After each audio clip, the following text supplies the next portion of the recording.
todos esos idiotas que decían Marx ha muerto. Bueno, estoy. Y no lo estoy. Esta es dialéctica para ustedes.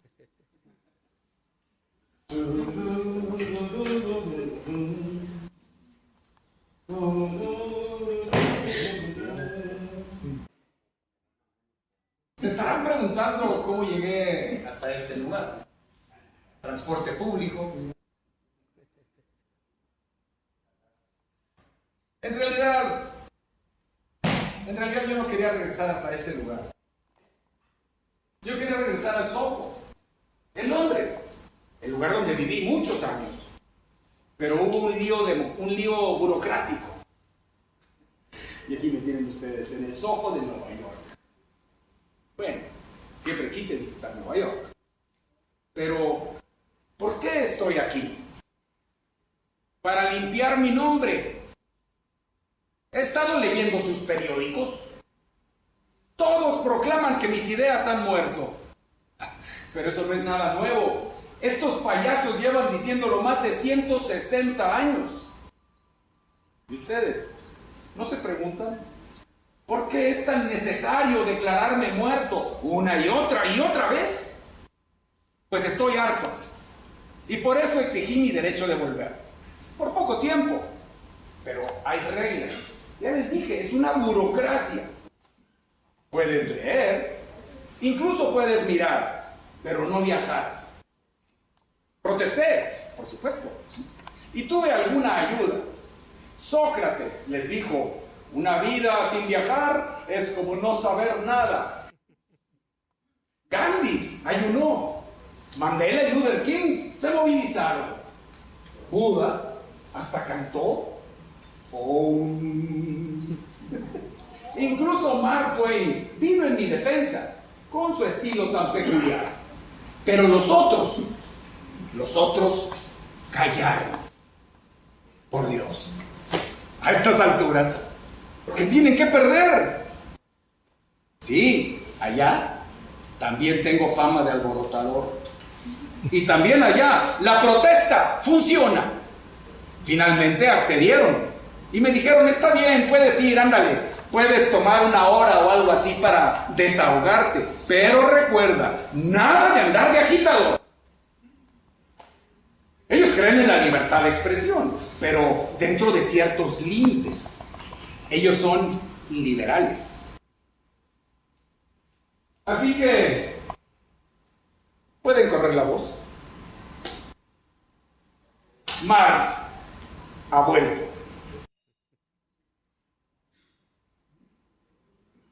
Pero entiendan una cosa, yo no soy marxista.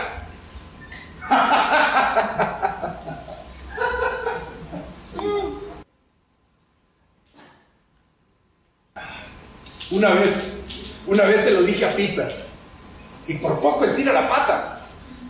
Debería platicarles sobre Piper. Vivíamos en Londres, Jenny y yo, y los pequeños. Más 2 perros y 3 gatos y 2 pájaros. Apenas sobrevivíamos en ese pequeño departamento, en ese pequeño piso en Dean Street, una calle cerca del desagüe de la ciudad, en Londres. Vivíamos en Londres porque yo había sido expulsado del continente. Sí, expulsado de Renania, mi lugar de nacimiento. Había yo hecho cosas peligrosas. Era el editor de un periódico, La Gaceta del Rin, que no era un periódico muy revolucionario, pero supongo que el acto más revolucionario que puedes hacer es decir la verdad. Verán ustedes, en ese tiempo en Renania, la policía estaba deteniendo en los terrenos de los ricos a los pobres que recogían leña para calentarse. Y yo escribí un artículo protestando por eso. Ellos intentaron censurar nuestro periódico. Entonces escribí un editorial criticando que no teníamos libertad de prensa en Alemania. Y ellos decidieron probar que yo tenía razón y nos cerraron el periódico. Solo entonces nos volvimos radicales. ¿No es eso lo que siempre sucede? Recuerdo el último número de la Gaceta, tenía un enorme encabezado en tinta roja: ¡Rebelión! Eso molestó a las autoridades y me ordenaron salir de Renania. Entonces fuimos a París. ¿A dónde si no van los exiliados? ¿Dónde más puedes pasarte toda la noche con tus amigos tomando vino en un café y echando mentiras sobre lo revolucionario que eras allá en tu país? Sí, si vas a ser un exiliado, exíliate en París. París fue nuestra luna de miel. Jenny encontró un piso diminuto en el barrio latino. Fueron unos meses maravillosos, hasta que el rumor se extendió de la policía alemana a la policía de París. Parece que la policía desarrolló una conciencia internacionalista mucho más rápido que los trabajadores. Entonces me echaron de París hacia Bélgica, de donde también me echaron. Y así llegamos a Londres, a donde llegan los refugiados políticos de todo el mundo. Esos ingleses son admirables en su tolerancia, pero insoportables cuando lo presumen.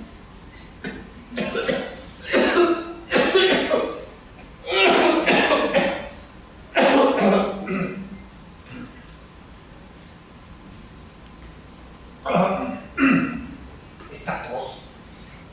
Los médicos me dijeron que pasaría en pocos días o semanas. Eso fue en 1858. Pero les estaba contando sobre Piper. En Londres, refugiados políticos de todo el continente entraban y salían de nuestra casa. Piper era uno de ellos. Era un adulador, un lamebotas. Zumbaba a mi alrededor como un moscón. Se paraba a 20 centímetros de mí para asegurarse que no lo pudiera evadir. Y me citaba mis propios escritos. Yo le decía: Piper, por favor, no me cites a mí mismo. Tuvo la audacia de decir, pensando que me iba a agradar, que él traduciría Das Kapital al inglés. El hombre apenas podía pronunciar una frase en inglés sin destrozar el idioma. El inglés es un idioma bonito. Es el idioma de Shakespeare. Si Shakespeare hubiera escuchado a Piper pronunciar una sola frase en inglés, se habría envenenado. Pero Jenny sentía pena por él y le gustaba invitarlo a nuestras cenas familiares. Una vez Piper llegó y anunció la formación de la Sociedad Marxista de Londres. Una sociedad marxista. Le pregunté: ¿y qué es eso? Y él me dijo: pues nos reunimos todas las semanas y discutimos alguno de tus escritos. Lo examinamos, lo pronunciamos en voz alta y lo examinamos frase por frase. Por eso nos llamamos marxistas. Nosotros creemos completamente y de todo corazón en todo lo que has escrito. Completamente y de todo corazón. Sí, y para nosotros sería un gran honor, Herr Dr. Marx. Siempre me decía señor Dr. Marx. Si aceptaras dirigir nuestra próxima reunión de nuestra sociedad marxista. No puedo hacer eso. ¿Y por qué no? Pues porque yo no soy marxista.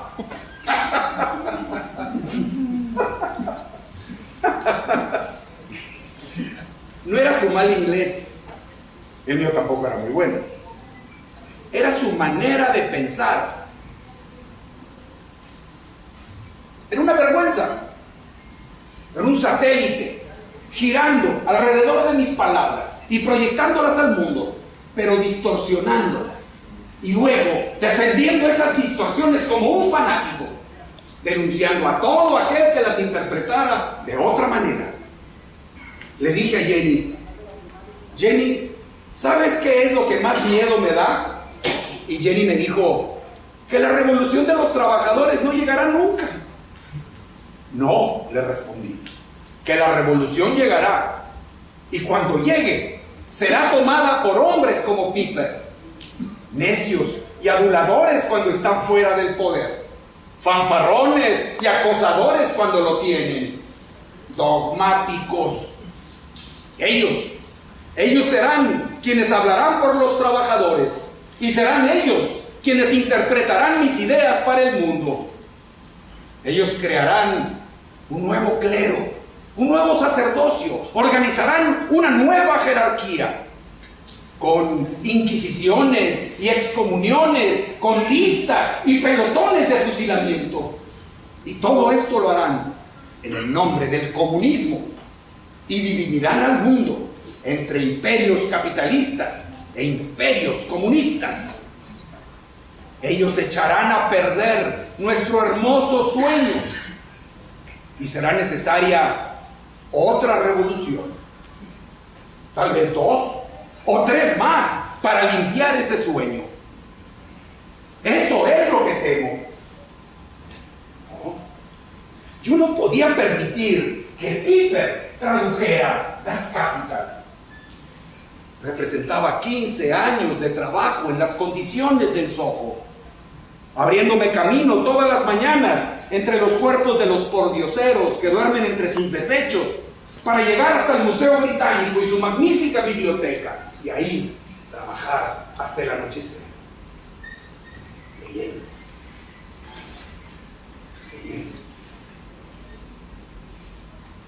¿Hay algo más aburrido que leer economía política?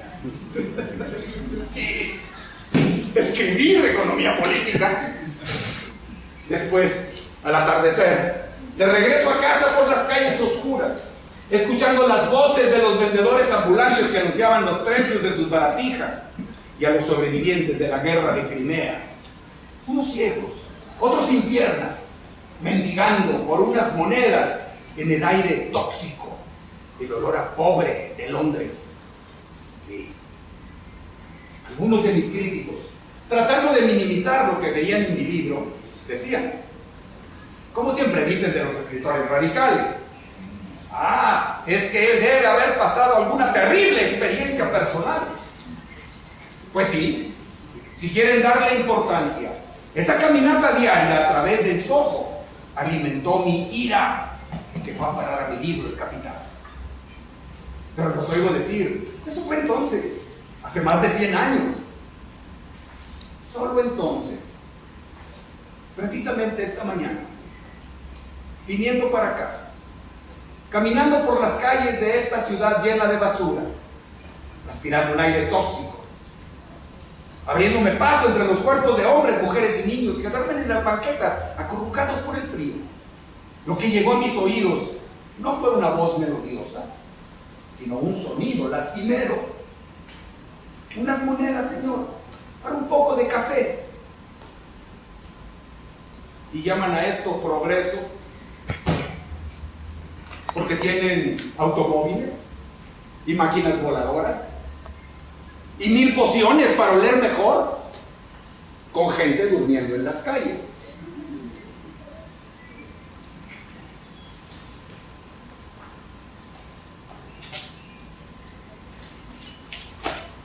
Un reporte oficial. El año pasado en los Estados Unidos, el Producto Interno Bruto, ¿sí? Bruto, superó los 16 billones de dólares. Ya saben, billones, millones de millones. Superó los 16 billones de dólares. Impresionante, ¿verdad? Ahora díganme, ¿en dónde está? ¿Quién se beneficia de eso y quién no? Menos de 500 individuos controlan 2 billones de dólares en activos financieros. ¿Son estos individuos más nobles? ¿Acaso más trabajadores? ¿Más valiosos para la sociedad que la madre en el vecindario, que en pleno invierno cuida a 3 bebés sin dinero para pagar la calefacción? ¿Qué acaso no recuerdan? De veras, ¿no recuerdan que hace 160 años yo dije que el capitalismo generaría un incremento sin precedentes en la riqueza del mundo, pero que esa riqueza sería acaparada en muy pocas y cada vez más pocas manos? Megafusión de los bancos, químico y de Manhattan. 12,000 trabajadores pierden sus empleos. Las acciones suben. Y dicen que mis ideas están muertas. ¿Conocen el poema de Oliver Goldsmith, La aldea abandonada? Oliver Goldsmith fue un poeta irlandés del siglo XVII. Es muy extenso. Una enfermedad recorre la tierra, como el mal que enferma a su presa, donde la riqueza se acumula y los hombres decaen. Sí, decaen. Eso fue lo que yo vi mientras caminaba por las calles de esta ciudad. Casas decadentes, edificios decadentes, escuelas decadentes, seres humanos decadentes. Pero luego caminé un poco más lejos y de pronto me vi rodeado de hombres y mujeres muy ricos, mujeres ataviadas en joyas y pieles. A lo lejos comencé a escuchar el sonido de una sirena. ¿Estaba alguien generando violencia por ahí? ¿Estaba alguien cometiendo un crimen? ¿Estaba alguien tomando parte del Producto Interno Bruto ilegalmente de aquellos que lo habían robado legalmente? Las maravillas del sistema de mercado. Seres humanos reducidos a mercancías, con sus vidas controladas por la supermercancía, el dinero.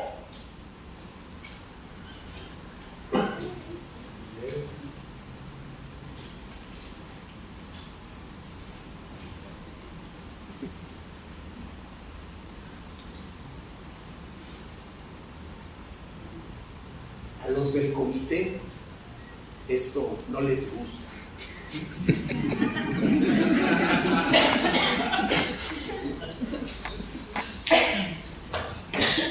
Así, en nuestro pequeño piso en Dean Street, Jenny preparaba sopa caliente y papas cocidas.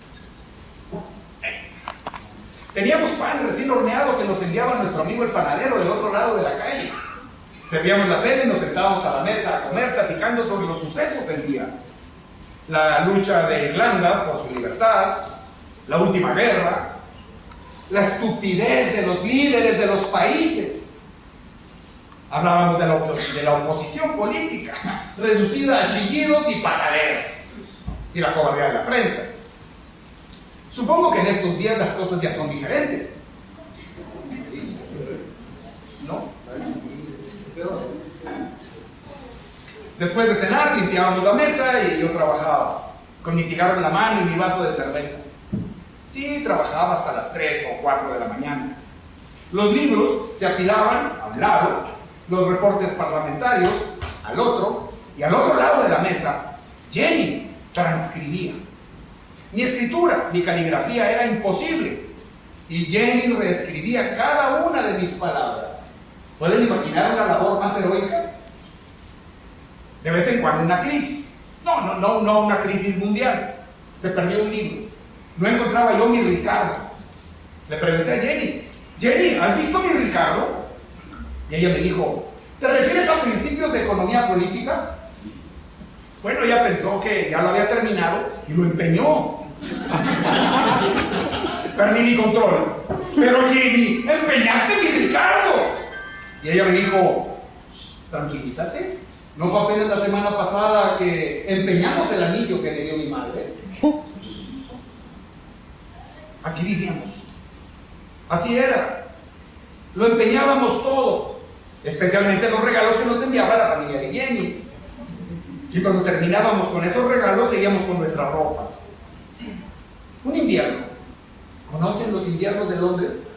Salí sin mi abrigo. En otra ocasión, salí de casa y después de unos minutos sentí que mis pies se congelaban en la nieve. Entonces me di cuenta que no llevaba zapatos. Los habíamos empeñado el día anterior. Cuando El Capital fue publicado, lo festejamos con una gran cena. Pero Engels tuvo que darnos algo de dinero para poder ir a la casa de empeño y retirar nuestros platos para poder cenar. Engels. Un santo. No hay otra palabra para él. Cuando nos cortaban el agua, cuando nos cortaban el gas y la casa estaba a oscuras y los ánimos bajos, Engels pagaba las facturas. Sí, su familia tenía fábricas en Manchester. El capitalismo nos salvó. Pero él no entendía muy bien nuestras necesidades. No teníamos para comer y nos enviaba cajas de vino. Unas navidades. No teníamos cómo hacernos de un Weihnachtsbaum, un árbol de Navidad. Y Engels apareció con 6 botellas de champán. Lo que hicimos entonces fue imaginarnos el árbol. Formamos un círculo alrededor, bebimos champán y cantamos canciones de Navidad. ¡Oh, Tannenbaum! ¡Oh, Sí, yo sabía lo que estaban pensando mis amigos revolucionarios. Marx, el ateo, con un árbol de Navidad y cantando villancicos. Es cierto, es verdad.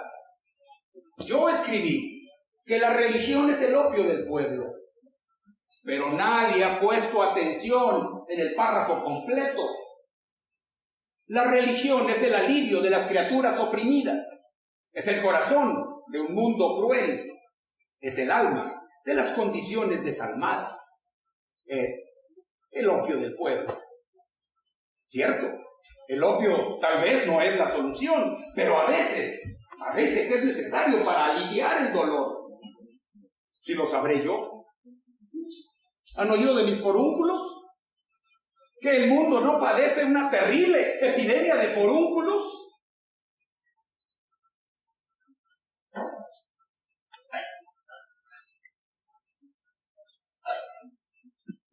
La verdad es que no puedo dejar de pensar en Jenny.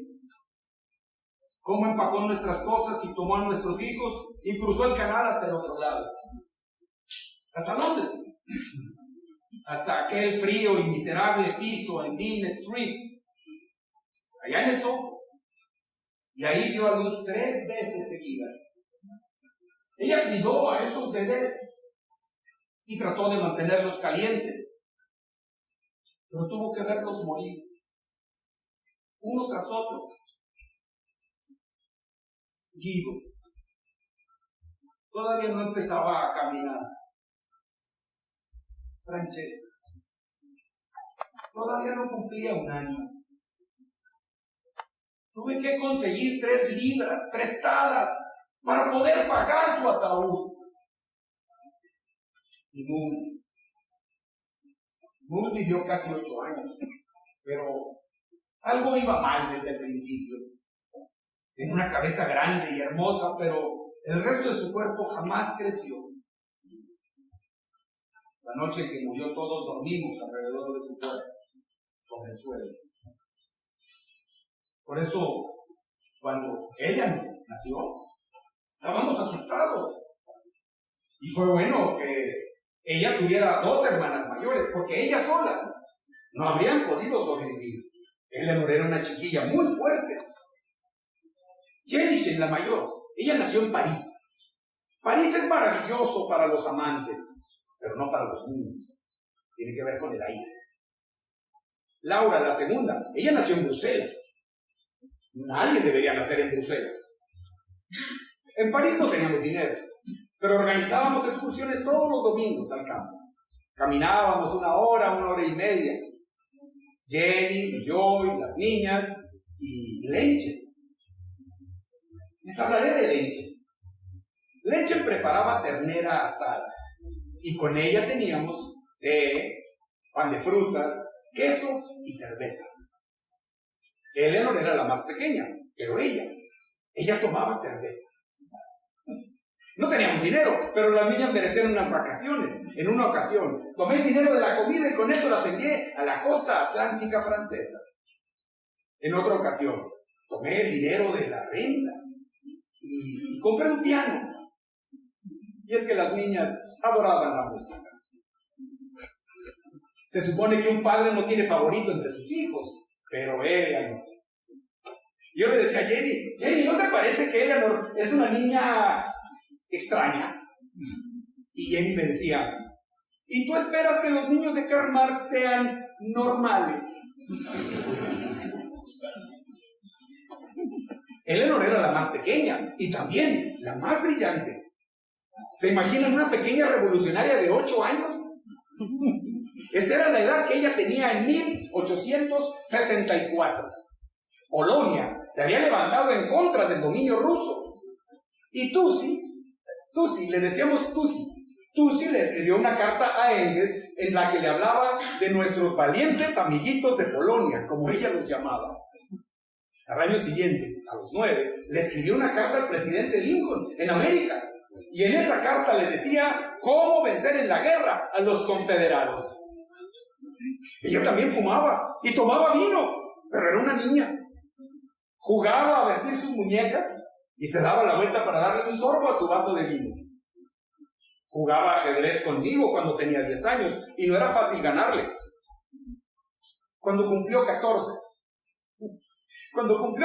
de pronto se puso furiosa contra la ley que obligaba a respetar el Día del Señor. No se permitía ninguna actividad los domingos. Entonces ella comenzó a organizar las tardes populares de los domingos en el Salón de San Martín. Y llevaba músicos para interpretar ahí a Händel, a Mozart, a Beethoven. El salón estaba repleto. Era completamente ilegal y nadie fue arrestado. Una lección. Si van a hacer algo ilegal, háganlo con 2,000 personas. Y Mozart, yo le leí en voz alta a Shakespeare, a Dante y Esquilo, en voz alta a ella y a sus hermanas. Le encantaba. Su habitación era un museo de Shakespeare. Ella memorizó por completo Romeo y Julieta. Y sin embargo me pedía que yo le recitara una y otra vez aquellas líneas en donde Romeo ve por primera vez a Julieta. El fulgor de sus mejillas avergonzaría a las estrellas como la luz del día a una lámpara. Y en el cielo sus ojos lucirían tan brillantes que al no haber noche cantarían las aves. Pero no era fácil vivir con Tusi. Oh, no.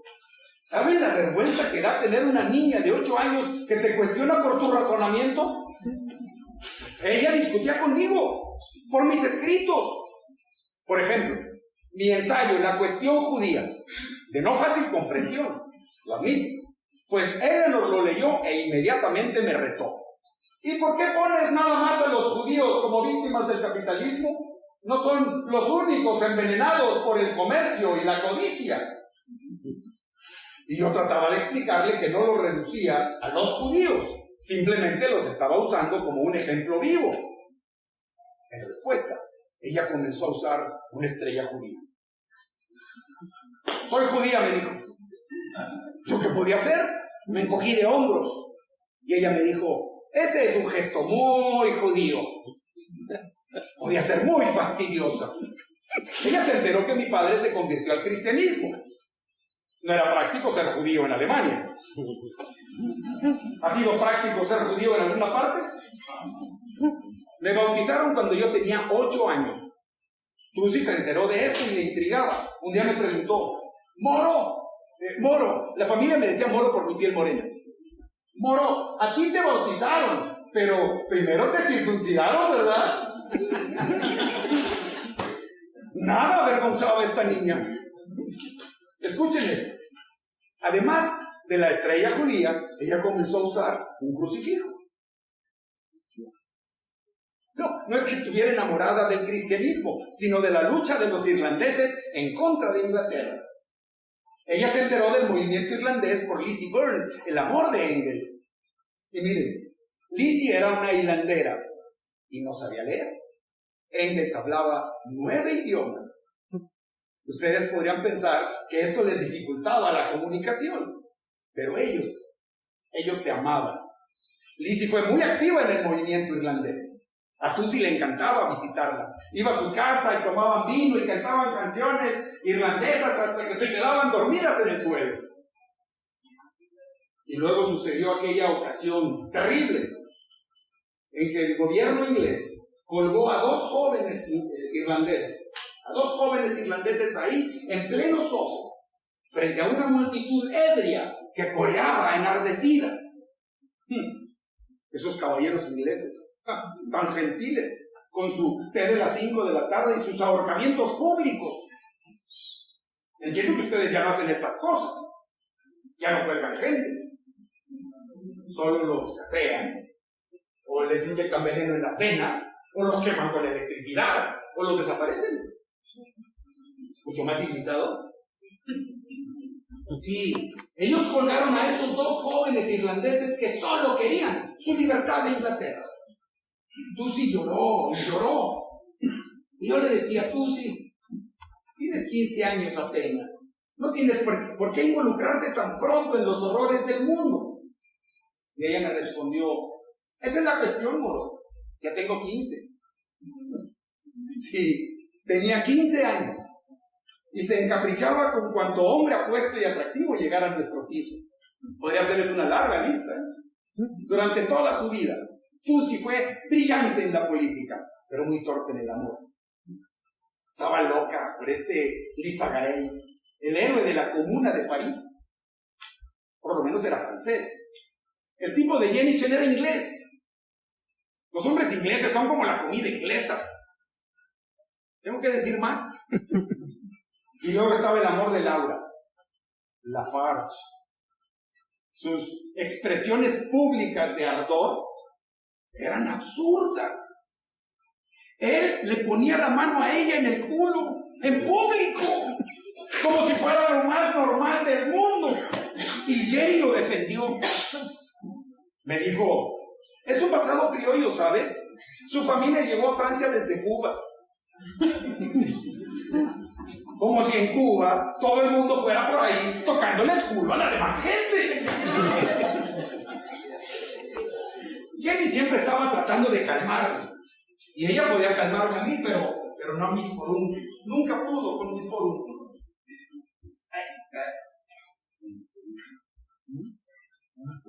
¿Alguna vez has tenido forúnculos? Me afectaron toda la vida. No existe enfermedad más odiosa. Y llevó a extremos absurdos, realmente estúpidos, de analizarme a través de mis forúnculos. Marx está enojado con el sistema capitalista porque tiene forúnculos. ¿Hola de idiotas? ¿Cómo explican entonces a todos los revolucionarios que no tienen forúnculos? Por supuesto, ellos siempre encuentran algo. A su mamá lo amamantaba hasta los 10 años. A este otro, su padre lo golpeaba. A este otro más, nunca le enseñaron a usar el baño. Como si uno tuviera que ser anormal para irritarse por la explotación. Siempre alguna explicación, la que sea, menos la obvia, que por su naturaleza el sistema capitalista es un ataque al espíritu humano y engendra rebelión. Pero dicen, eso era en tus tiempos. Desde entonces para acá, el capitalismo ya se ha humanizado. ¿De veras? Hace pocos años, saben los periódicos, los propietarios de una procesadora de pollos en Carolina del Norte encerraban con llave a sus trabajadoras. ¿Para qué? Para ganar más. Un día hubo un incendio, 25 trabajadoras atrapadas, se quemaron hasta morir. Sí, tal vez mis forúnculos inflamaban mi rabia, pero traten de trabajar. Intenten estar sentados y escribir con forúnculos en el culo. Y no me hablen de los médicos, ellos sabían menos. Menos que yo, mucho menos, porque los forúnculos eran míos. No podía dormir. Y entonces descubrí algo maravilloso, ¿no? Tan simple como el agua. Sí, baños empapados en agua caliente. A veces a medianoche, cuando me despertaba gritando de dolor, Jenny pacientemente se levantaba y me aplicaba esos calmantes paños calientes. Cuando Jenny se enfermó, Leche lo hacía. Leche. Sí, Leche. Así vivíamos. Estábamos en la pobreza más absoluta, ahí en Soho, y a la madre de Jenny se le ocurre enviarnos a Leche para ayudarnos con las niñas. ¿Se pueden imaginar? Habíamos empeñado todos nuestros muebles y de pronto teníamos sirvienta. Eso es lo que pasa cuando te casas con la aristocracia. Tus suegros no te envían dinero, que es lo que necesitas desesperadamente. Ellos te envían sábanas finas, cuchillería de plata y una sirvienta. En realidad no era tan mala idea. La sirvienta puede tomar la cuchillería de plata, las sábanas finas y llevarlo todo a la casa de empeño para conseguir algo de dinero. Lenche lo hizo muchas veces. Pero Lenche no era una sirvienta. Jenny le tenía mucho cariño y las niñas la adoraban. Cuando Jenny se enfermó, Lenche estuvo ahí con ella, ayudando en todas las necesidades. Pero sí, su presencia, digamos que causó cierta tensión entre Jenny y yo. Recuerdo una escena. Venía yo bajando la escalera y Jenny, muy seria, me dijo: esta mañana vi que mirabas a Lenche. ¿Mirando? ¿Qué quieres decir? Quiero decir de la manera en que un hombre mira a una mujer. Todavía no sé qué quieres decir. Era una de esas discusiones que no pueden llevar a nada bueno. Todo esto pasaba en el interior de nuestro piso, en Dean Street, y afuera estaba Londres. ¿Se imaginan las calles de Londres en 1858? Las mujeres vendiendo sus panecillos para reunir algunas monedas.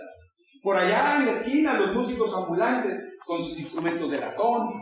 Los magos, los faquires, por allá las prostitutas, siempre por ahí el molinillo del órgano con su clásico changuito.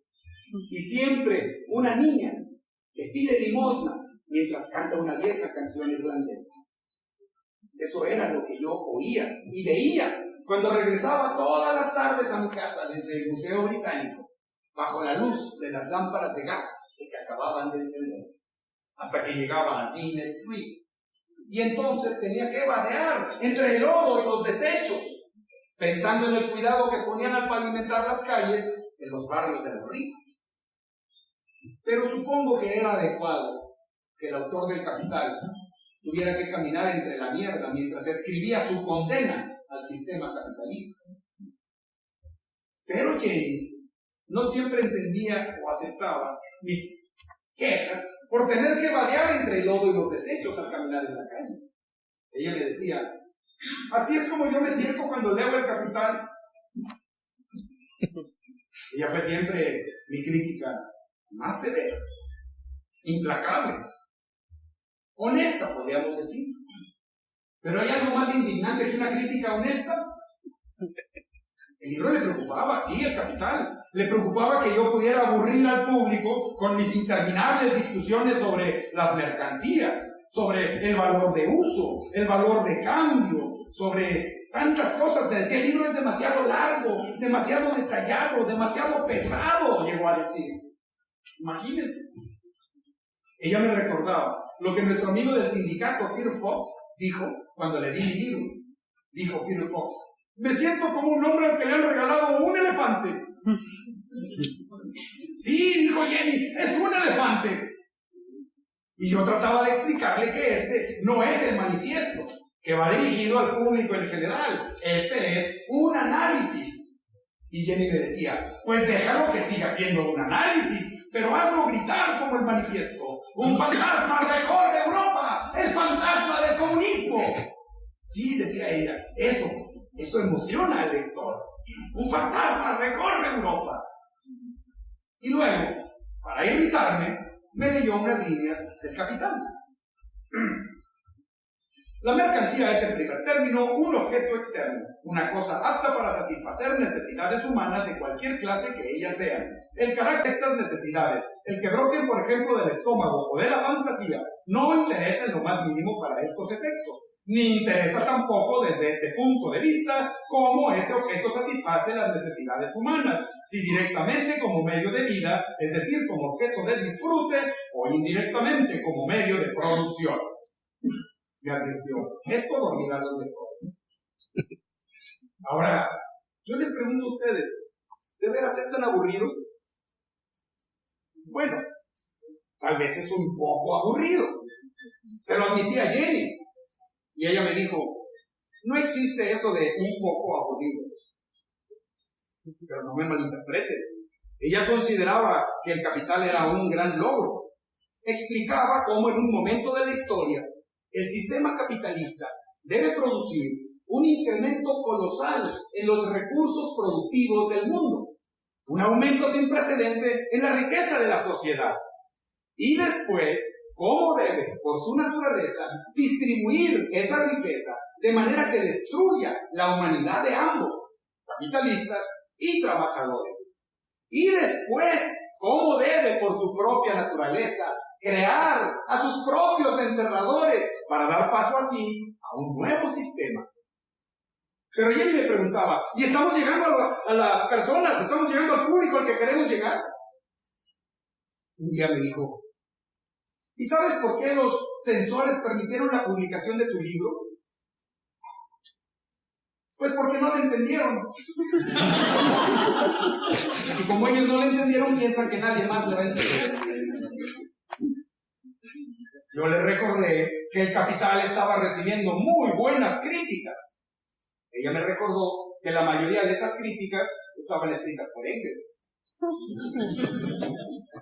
Entonces yo le dije que tal vez criticaba mi trabajo porque era infeliz conmigo. Y ella me dijo, ay, Engels, como no puedes aceptar una crítica a tu trabajo, entonces lo atribuyes a una cuestión personal. Sí, Moro, mis sentimientos personales están ahí, pero esto es una cosa aparte, distinta. Sus sentimientos personales. Jenny estaba pasando un tiempo terrible. Y supongo que yo era el responsable. Pero no sabía cómo disminuir su angustia. Tienen que entender, nosotros nos enamoramos cuando yo tenía 17 años y ella 19. Tenía un aspecto maravilloso, con el cabello largo y los ojos negros y brillantes. Su familia me aceptó de inmediato. Ellos eran aristócratas. La aristocracia siempre se impresiona con los intelectuales. Yo sostenía largas conversaciones con el padre de Jenny sobre la filosofía griega. Estaba terminando mi tesis de doctorado sobre Demócrito y Epicuro. Comenzaba a descubrir que hasta entonces los filósofos se habían limitado a interpretar el mundo, pero la cuestión es transformarlo. Luego de que nos casamos, Jenny vino conmigo a París, y ahí dio a luz a Jenny y después a Laura. Éramos muy felices en París, viviendo con nada, reuniéndonos con nuestros amigos en una cafetería. Ellos tampoco tenían cómo vivir. Vaya pandilla que éramos. Bakunin, el desgreñado, gigante, anarquista. Engels, el ateo apuesto. Heine, el poeta santo. Stirner, un inadaptado total. Y Proudhon, el que dijo, toda propiedad es robo, pero quería una.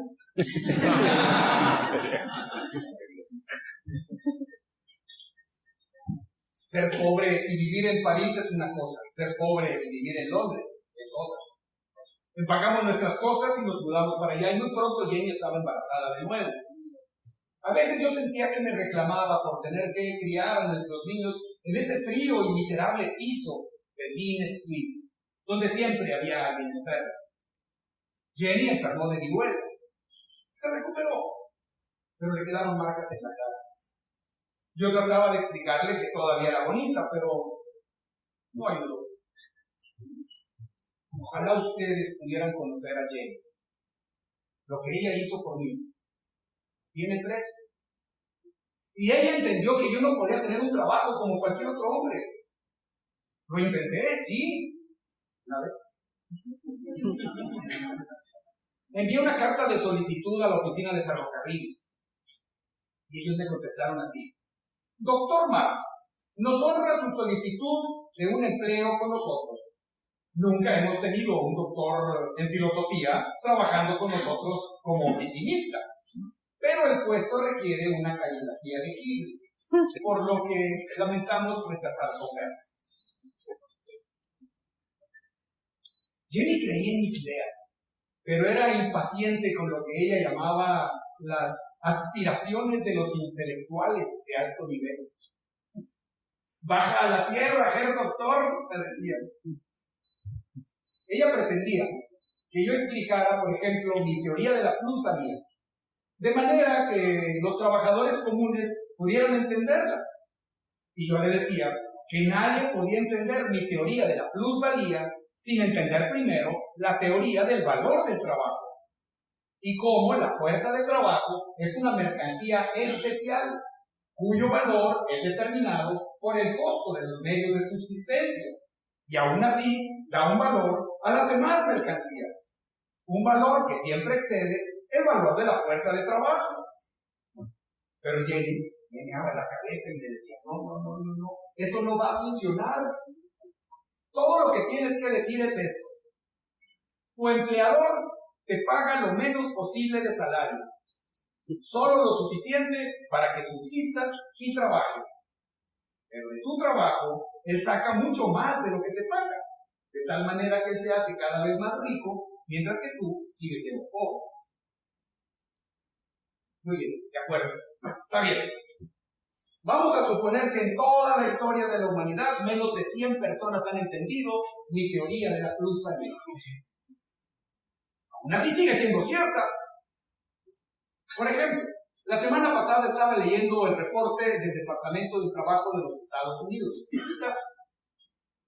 Los trabajadores siguen produciendo más y más y más bienes y servicios, más y más producción, y reciben menos y menos salario. ¿Cuál es el resultado? Justo lo que predije. Ahora el 1% más rico de la población de Estados Unidos, el 1% más rico posee más del 40% del total de la riqueza de la nación. Y ese es el gran ejemplo, el gran modelo del capitalismo mundial.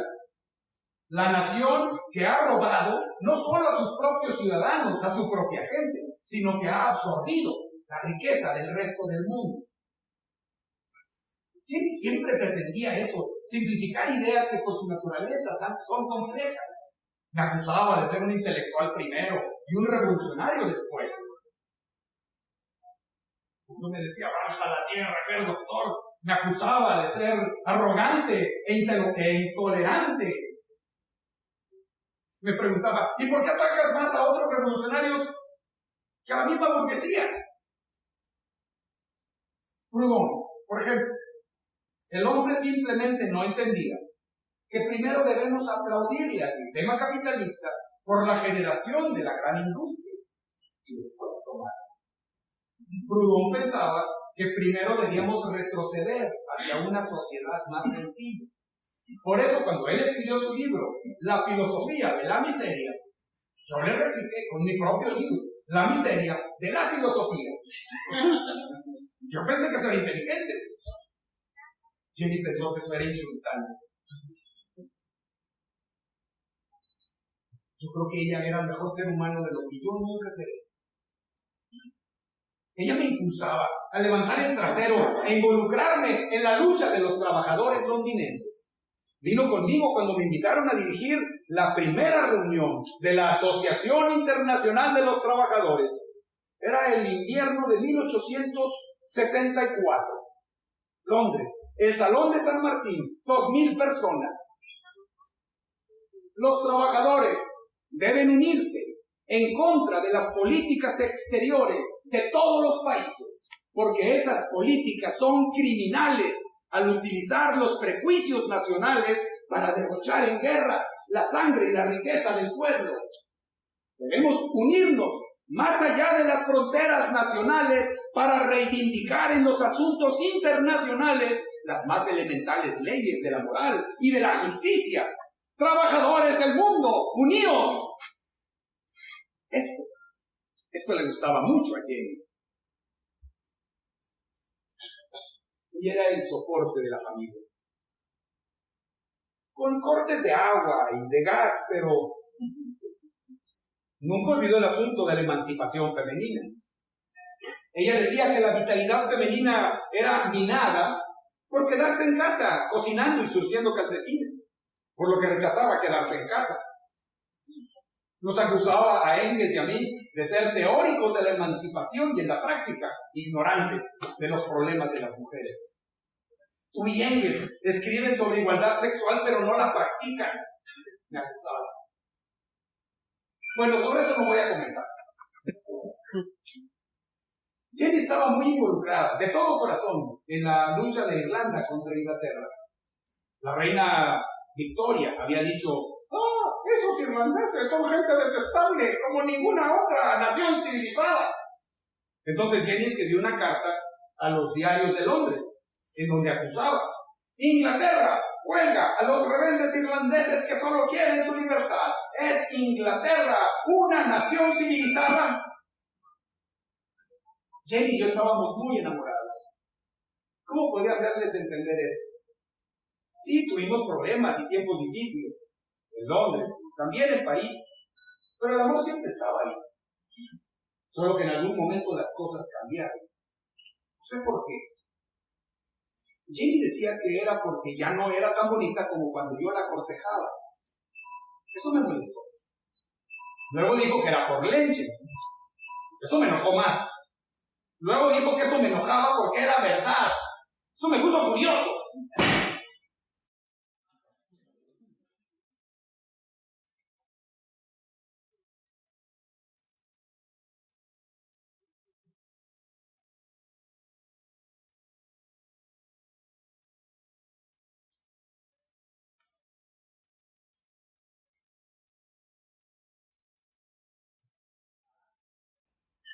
Pero siguen diciendo que tras el colapso de la Unión Soviética, el comunismo ha muerto. El comunismo ha muerto. ¿Y saben estos idiotas qué es el comunismo? Suponen que un sistema gobernado por un matón que asesina a sus compañeros revolucionarios, ¿eso es comunismo? Ya es café. La mierda. Estos periodistas y estos políticos que dicen estas cosas, ¿qué educación habrán tenido? ¿Habrán leído en alguna ocasión el manifiesto comunista que Engels y yo escribimos cuando éramos jóvenes? Federico tenía 28 años, yo tenía 30. En lugar de la antigua sociedad burguesa, con sus clases y su antagonismo de clases, tendremos una asociación, en donde el libre desarrollo de cada uno será la condición necesaria para el libre desarrollo de los demás. ¿Escucharon eso? Una asociación. ¿Entienden cuál es el objetivo del comunismo? La libertad del individuo. La libertad para su desarrollo. Su desarrollo como un ser humano compasivo. ¿Suponen ustedes que un individuo que se llama a sí mismo socialista o comunista y se comporta como un gángster, como un asesino, como un mafioso, entiende lo que es el comunismo? Dispararles a aquellos que no están de acuerdo contigo. Puede ser ese el comunismo por el que yo di mi vida. Ese matón en Rusia que acaparó todo el poder para sí y que interpretaba mis ideas como un fanático religioso. Cuando ponía a sus antiguos camaradas frente al paredón antes de fusilarlos, permitió a sus ciudadanos leer la carta que envía el diario Tribuna de Nueva York, en donde yo escribí que la pena capital no puede ser aceptada en ninguna sociedad que se llame civilizada. Se supone que el socialismo no reproduce las estupideces del capitalismo. Aquí en Norteamérica, sus cárceles están repletas, están saturadas. ¿Y quiénes están en ellas? Los pobres. Y sí, habrá algunos que cometieron crímenes violentos y terribles, pero la mayoría son ladrones, estafadores, rateritos, vendedores de droga y piratería. Ellos creen en la libre empresa. Hacen lo mismo que los capitalistas, solo que en menor escala. ¿Conocen lo que Engels y yo escribimos sobre las prisiones? En lugar de encarcelar al individuo por sus crímenes, deberíamos erradicar las condiciones sociales que engendran el crimen y dar a cada persona las condiciones que necesita en la sociedad para su desarrollo personal. Oh, sí, hablábamos de la dictadura del proletariado. pero no de la dictadura de un solo hombre, ni de un partido o de un comité central. Hablábamos de la dictadura temporal de la clase trabajadora. Las masas tomarían el Estado y el gobierno por el bien común, hasta que el Estado gradualmente fuera innecesario y eventualmente desapareciera. Bakunin, por supuesto, no estaba de acuerdo. Bakunin decía que un Estado, incluso uno de trabajadores, si tenía ejército, prisiones y policías, tarde o temprano se convertiría en una dictadura. Le encantaba discutir, especialmente conmigo. ¿Saben de Bakunin, el anarquista? Si un novelista hubiera pensado inventar un personaje como ese, ustedes dirían que ese personaje no podría existir. Decir que Bakunin y yo no nos llevábamos bien es decir poco. Escuchen lo que dijo mientras Federico y yo estábamos en Bruselas trabajando en el manifiesto. Marx y Engels, y especialmente Marx, son profundamente burgueses. Nosotros éramos profundamente burgueses. Claro, comparado con Bakunin, cualquiera era un burgués. Porque Bakunin decidió vivir desordenadamente. Y si tú no vivías en forma desordenada, si no tenías un techo sobre tu cabeza, si había un piano en tu salón, si en tu mesa eventualmente había vino, pan fresco, queso, entonces eras un burgués. Le reconozco su valor. Fue arrestado, enviado a Siberia, escapó y trató de armar la revolución por todo el planeta. Él soñaba con un Estado anarquista, pero el único anarquismo que logró implantar estaba en su cabeza. Trató de hacer un levantamiento en Bolonia y por poco se mata con su propia pistola.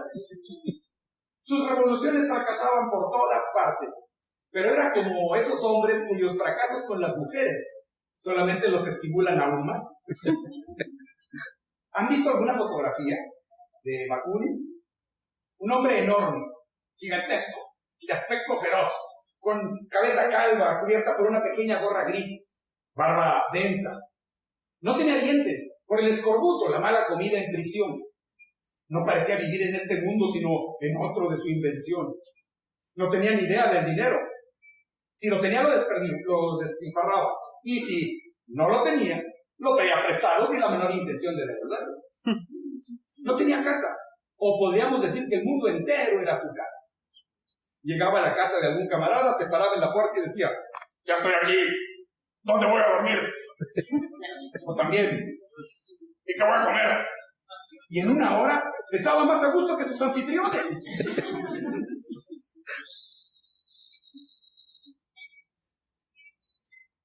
Esa vez estábamos cenando en Soho cuando llegó Bakunin y nos sorprendió. Apareció en la puerta de repente. Tiene una puntería para llegar a la hora de la comida. Ni se molestó en tocar. Por poco arranca la puerta de sus bisagras. Se paró en la puerta y dijo: buenas tardes, camaradas. Y sin esperar respuesta, se sentó en la mesa y empezó a engullir salchichas y grandes trozos de queso y de carne, y con un vaso tras otro de brandy. Yo le dije: Mijail, prueba el vino, el brandy es caro, tenemos mucho vino. Probó el brandy y lo escupió. Demasiado insípido, el brandy te ayuda a pensar mejor. Y comenzó su clásica perorata, discutiendo, sermoneando. Era imposible estar con él. Yo me desesperé, estaba enojado, pero fue Jenny la que intervino y le dijo: Mijail, estás acabando con todo el oxígeno de la habitación. La cabeza de Bakunin estaba llena de utopía anarquista, romántica, sin sentido. Yo quería expulsarlo de la Internacional, pero Jenny me decía que eso era ridículo. Y me preguntaba: ¿y por qué todos los comités revolucionarios con 6 miembros siempre amenazan con la expulsión? Esa vez, Bakunin venía disfrazado como cura, porque la policía de todos los países de Europa lo andaba buscando. Bueno, él decía que venía disfrazado de cura, la verdad es que estaba ridículo. Se quedó con nosotros una semana. Una noche, mientras estábamos bebiendo y discutiendo, hasta que ninguno de los dos podía estar de pie. De hecho, me quedé dormido en una de las peroratas de Bakunin. Recuerdo que me sacudió hasta que me despertó. Todavía no acabo mi argumento. Era un tiempo magnífico. Era el invierno de 1871. La Comuna había tomado el poder en París. Sí, la Comuna de París.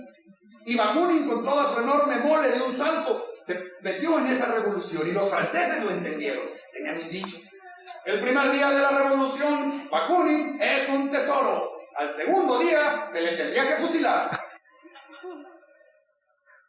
¿Conocen ese capítulo magnífico en la historia de la humanidad? La Comuna de París. ¿La conocen? Es una historia magnífica, pero empieza estúpidamente. Me refiero a Napoleón III, el sobrino de Napoleón Bonaparte. Era un bufón, un payaso, sonriendo en el escenario, mientras más de 6 millones de campesinos franceses vivían en las condiciones más miserables e insalubres que se puedan imaginar, en chozas sin ventanas, y veían a sus hijos morir de hambre. Pero, como ellos tenían una legislatura, como ellos habían votado, ellos creían tener una democracia. Es un error muy común. Napoleón III aspiraba a la gloria y cometió el error de atacar a las tropas de Bismarck. Fue rápidamente derrotado, y entonces las tropas germanas se enfilaron a París, y cuando llegaron a la Ciudad Luz encontraron algo más devastador que las armas: el silencio. Toda la ciudad, en sus monumentos y estatuas, habían sido cubiertas con grandes banderas y crespones negros. Se percibía una resistencia enorme, invisible, silenciosa. Los soldados alemanes entonces hicieron lo más sensato. Desfilaron ordenadamente bajo el Arco del Triunfo y partieron hacia su país. Y entonces el viejo orden francés, la República, liberales se llamaban ellos mismos, tenían miedo de entrar a la ciudad, porque una vez que los soldados alemanes habían partido, París había sido tomada por los trabajadores, por las amas de casa, por los dependientes y empleados, por los intelectuales, por los ciudadanos armados que formaron no un gobierno, sino algo más grandioso, algo que temen los gobiernos de todas partes: una comuna, la energía colectiva del pueblo. Y mientras la ciudad era rodeada por el ejército francés, amenazando con invadirla en cualquier momento, París se convirtió en la primera ciudad libre del mundo, en un enclave de libertad, en un mundo de tiranía. Le dije a Bakunin: ¿quieres entender el concepto de la dictadura del proletariado? Ve a la Comuna de París. Esa es la verdadera democracia, no la de Inglaterra o la de Norteamérica, en donde las elecciones son meros circos, con la gente votando por uno o por otro guardián del viejo orden, en donde triunfe el candidato que triunfe, siempre es el rico el que sigue manejando el país. La Comuna de París fue el primer cuerpo legislativo que realmente representó a los pobres. Solamente duró unos pocos meses, pero sus leyes eran para ellos. Abolió sus deudas, pospuso sus alquileres, obligó a las casas de empeño a regresarles sus posesiones más preciadas, redujo las jornadas de trabajo de los panaderos. Los legisladores de la comuna rechazaron ganar mayor salario que el promedio de los trabajadores y buscaron la forma de organizarse para dar entrada gratis al teatro para todo el mundo. El gran Courbet, el pintor cuyas obras habían asombrado a Europa, presidía la Federación de Artistas. Ellos reabrieron los museos y crearon una comisión para algo inédito hasta entonces: la educación de las mujeres. Ellos tomaron ventaja de los desarrollos tecnológicos y científicos, como el globo aerostático, y elevaron uno en las afueras de París para sobrevolar la zona rural y llevar papeles impresos a los campesinos con un mensaje simple y poderoso: El mensaje que debería ser transmitido a los trabajadores de todo el mundo. Nuestros intereses son los mismos. La comuna definió los objetivos de la escuela. Enseñar a los niños a amar y respetar al prójimo. Ahora, yo veo sus interminables discusiones sobre educación. No tienen sentido. Ustedes enseñan todo lo necesario para triunfar en el mundo capitalista. Pero enseñan a sus jóvenes a luchar por la justicia. Los comuneros entendieron la importancia de esto y lo practicaban no solo con palabras, también con hechos. Abolieron la guillotina, ese instrumento de la tiranía, incluso de la tiranía revolucionaria. Y entonces, con grandes pañuelos rojos en la frente y con una enorme pancarta roja, con los edificios engalanados con telas de seda roja, los comuneros se congregaron frente a la columna Vendôme, símbolo del poderío militar, con una gran estatua de Napoleón Bonaparte en la cúspide. Los comuneros ataron una soga, jalaron con fuerza y la estatua cayó despedazándose. La gente caminó por encima de las ruinas.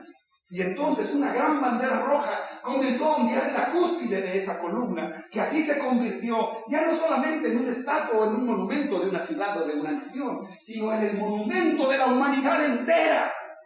Y hombres y mujeres, viendo aquello, lloraron de alegría.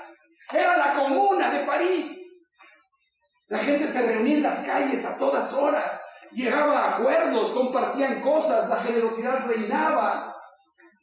La gente se veía más contenta y las calles eran seguras a todas horas, sin necesidad de ninguna policía. Eso era socialismo. Y por supuesto, ese ejemplo, el ejemplo de la comuna, no podía ser permitido, por lo que el ejército francés invadió la ciudad y comenzó la carnicería. Los líderes de la comuna fueron todos apresados y llevados al cementerio de Père Lachaise, puestos frente al muro de piedra y fusilados, todos juntos. 30,000 fueron asesinados. La comuna fue aplastada por los lobos y los cerdos, pero aún así fue el más glorioso triunfo de nuestro tiempo.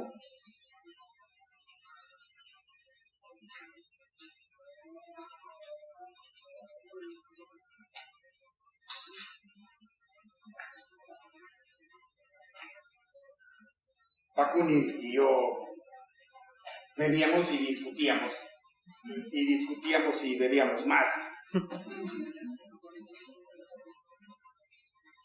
Yo le dije, Mijail, lo que pasa simplemente es que no entiendes el concepto del Estado proletario.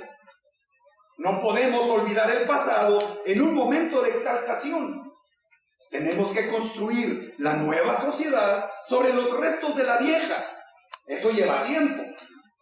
Y él me decía, no, la gente tiene que aprender a vivir en libertad inmediatamente o comenzarán a perderla.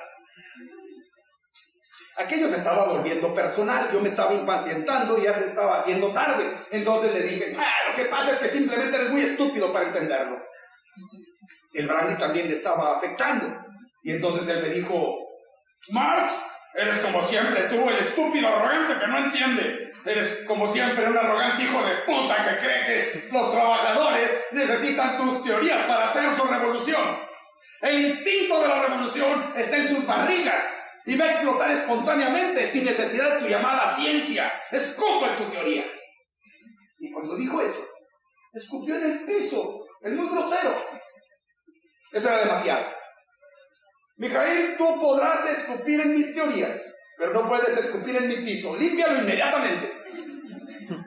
Y él me dijo, ahí está. Ya lo sabía que no eres más que un bravucón.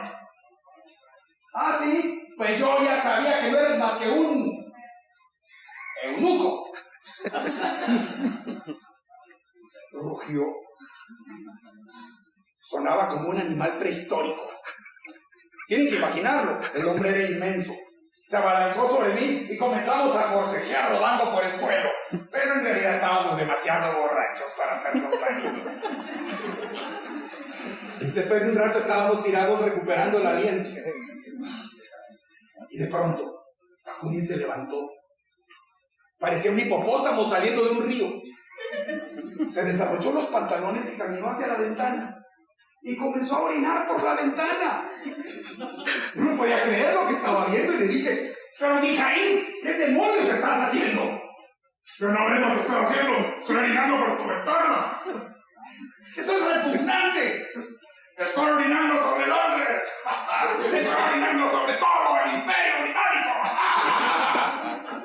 No, le dije, estás orinando en Mijaíl. Pero ya no contestó. Se abrochó los pantalones, se tiró al suelo y comenzó a roncar. Después de un rato yo cerré los ojos y también quedé inconsciente. Así fue como nos encontró Jenny a la mañana siguiente, cuando se levantó al amanecer.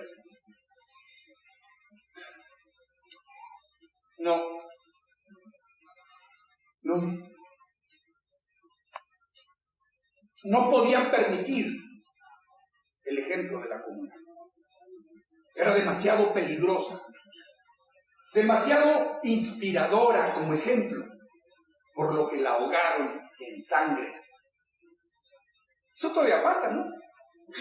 En cualquier rincón del mundo, en donde el viejo orden es puesto a prueba y seres humanos hastiados de sus vidas lo ponen a prueba, buscan una nueva forma de vida, no lo van a permitir. Es entonces cuando ellos hacen su trabajo. Supongo que ustedes ya saben a quién me refiero cuando digo ellos. A veces de manera silenciosa, subrepticia, escondida, otras veces abiertamente, con violencia, para aplastar ese intento de libertad. Pero siguen diciendo que el capitalismo ha triunfado. ¿Triunfado? Periódicos.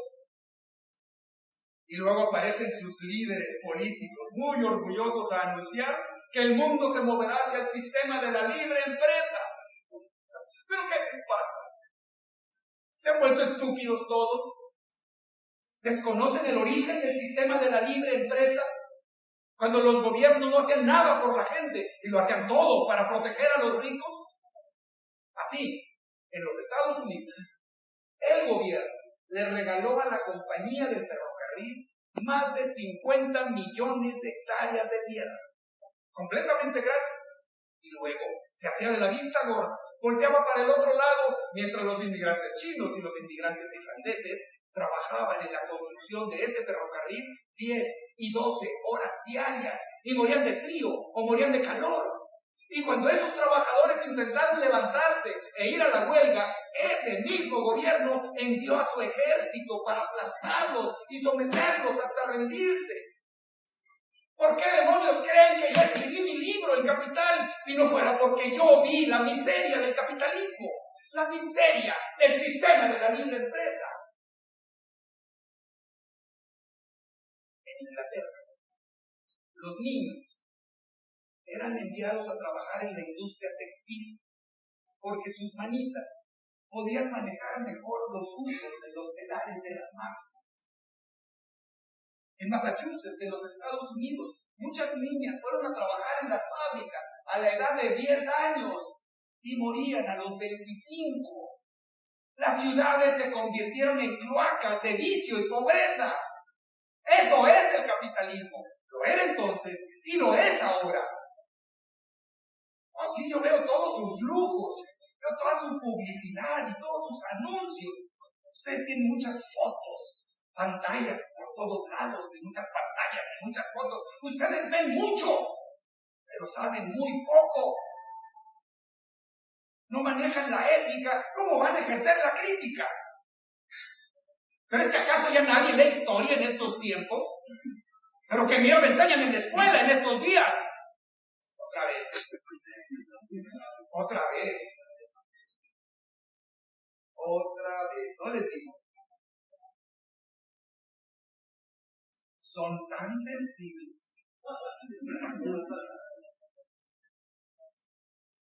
¿Cómo quisiera que Jenny estuviera aquí? Ella seguro tendría mucho que decir, mucho que opinar sobre todo esto. La vi morir, enferma. Y al final, la miseria. Pero seguro recordaba nuestros años de placer, nuestros años de exaltación. En París, también en Soho. Echo de menos a mis hijos.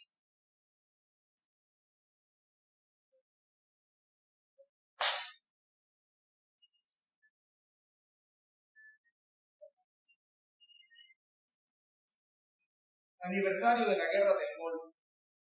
El dulce sabor de una rápida victoria. Ya sabemos de qué van esas rápidas victorias, ¿no? Y cómo dejan los campos llenos de cadáveres y a los niños muriendo por la falta de alimento y de medicamentos. En África, en Europa, en Palestina, la gente se sigue matando por las fronteras. ¿De veras no recuerdan que hace 160 años yo dije, eliminemos estas absurdas fronteras nacionales, no más aduanas, no más pasaportes, no más cuotas de inmigración, no más juramento de lealtad a este invento absurdo llamado la nación? Trabajadores del mundo, unidos. Mi espalda me está matando. Sí. Admito que no anticipé el ingenio del capitalismo para sobrevivir. No imaginé que habría drogas y remedios para mantener funcionando, para mantener vivo al sistema enfermo. La guerra, para mantener funcionando a la industria. El patriotismo que enajena a la gente y olvida su miseria. O a los fanáticos religiosos que le anuncian a las masas que Jesús va a volver. Yo conozco a Jesús. Él no va a regresar. Sí, admito que me equivoqué en 1848 pensando que el capitalismo estaba llegando a su fin. Mis cálculos fueron demasiado optimistas. Tal vez 200 años. Pero será transformado. Todo el sistema actual será transformado. La gente no es tonta. Recuerdo al presidente Lincoln cuando decía, tú no puedes engañar a toda la gente todo el tiempo. Nuestro sentido común, nuestro instinto por la decencia y la justicia nos llevará a todos a unirnos. ¿Y qué pasará cuando esto suceda? Que los que actualmente mandan en el mundo, con toda su riqueza y con todos sus ejércitos, nada podrán hacer para evitarlo. Sus siervos rechazarán servir y sus soldados desobedecerán las órdenes. No se rían. Esto ya ha sucedido y puede volver a suceder y en una escala mayor. Es cierto, el capitalismo ha generado desarrollos sin precedente en la historia, los milagros de la tecnología y de la ciencia, pero también está preparando su propia muerte. Su voracidad por la ganancia. Más. Crea un mundo de caos y desorden. Todo lo convierte en mercancía. Mercancía para ser comprada y para ser vendida. Todo. La literatura, el arte, la música, la belleza incluso. Todo lo convierte en mercancía. Transforma al ser humano en mercancía. Y no nada más al trabajador de la fábrica. También al abogado, al médico, al científico, al poeta, al artista. Todos tienen que venderse para poder sobrevivir. ¿Y qué pasará cuando todas estas personas descubran que son todos trabajadores y que tienen el mismo enemigo en común? Comenzarán a unirse para poderse realizar, y no nada más en su propio país, porque para funcionar el capitalismo necesita un mercado global. Su grito es mercado libre, porque tiene que moverse libremente por todas las partes del planeta, siempre buscando más ganancia, más. Pero al hacerlo, sin darse cuenta, está creando una nueva cultura mundial. La gente cruza fronteras como nunca antes. Las ideas cruzan fronteras. Algo nuevo saldrá de todo esto.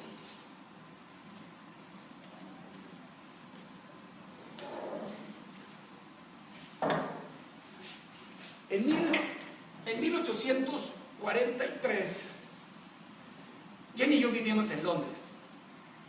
Yo tenía 25 años. Entonces escribí que en el nuevo sistema industrial la gente está enajenada. Es extraña a su trabajo, porque ese trabajo es insufrible para ellos.